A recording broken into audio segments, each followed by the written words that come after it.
গত কিছুদিন পূর্বে পবিত্র বিধানসভায় বিজেপির মাননীয় বিধায়ক শম্ভুলাল চাকমার যে একটি সাম্প্রদায়িক উস্কানিমূলক বক্তব্য উনি রেখেছেন যে প্রতিটি মাদ্রাসায় ত্রিপুরাতে প্রতিটি মাদ্রাসায় জঙ্গি সন্ত্রাসবাদী তৈরি হয়ে জন্ম নেয়।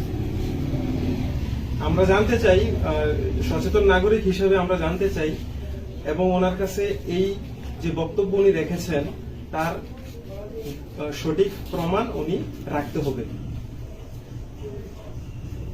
এবং উনি আরেকটি উস্কানিমূলক সাম্প্রদায়িক বক্তব্য উনি রেখেছেন গত পরশুদিনও ফেসবুকে ওনার ফেসবুক পোস্টের মাধ্যমে যে মাদ্রাসার মধ্যে যৌন নির্যাতন করা হয়। ওনার কাছে কি প্রমাণ রয়েছে আমরা তা জানতে চাই।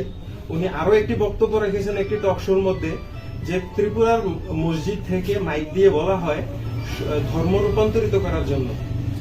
উনি কোথায় দেখেছেন, কোন মসজিদে দেখেছেন তার সঠিক প্রমাণ তো ওনাকে দিতে হবে। আমরা সেই প্রমাণ চাই।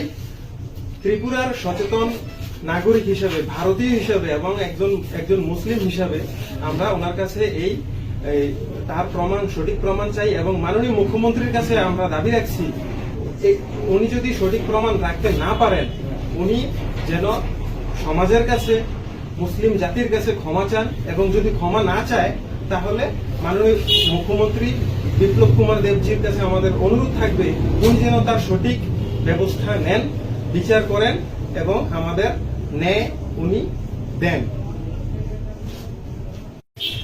আমি আরো একটি কথা বলতে চাই, যা হচ্ছে বর্তমানে ত্রিপুরাতে যেই সাম্প্রদায়িক উস্কানিমূলক বক্তব্য আসছে বিভিন্ন রাজনৈতিক দল এবং রাজনেতাদের পক্ষ থেকে, তার পরিপ্রেক্ষিতে অদূর ভবিষ্যতে বাংলাদেশে যে আমাদের মাইনরিটির ভাই বোনেরা রয়েছেন তাদের ভবিষ্যতে কি হবে।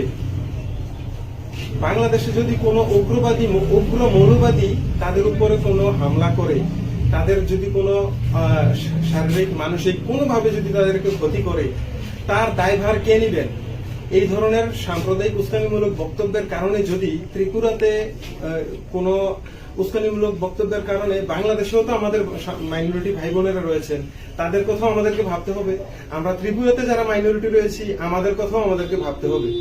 সুতরাং আমি চাই এই বর্তমানে পরিস্থিতিতে যেই সম্প্রদায় বিভিন্ন উস্কানিমূলক কথাগুলি বেরিয়ে আসছে, এই প্রতিটি কথার এবং উপযুক্ত বিচার আমরা চাই।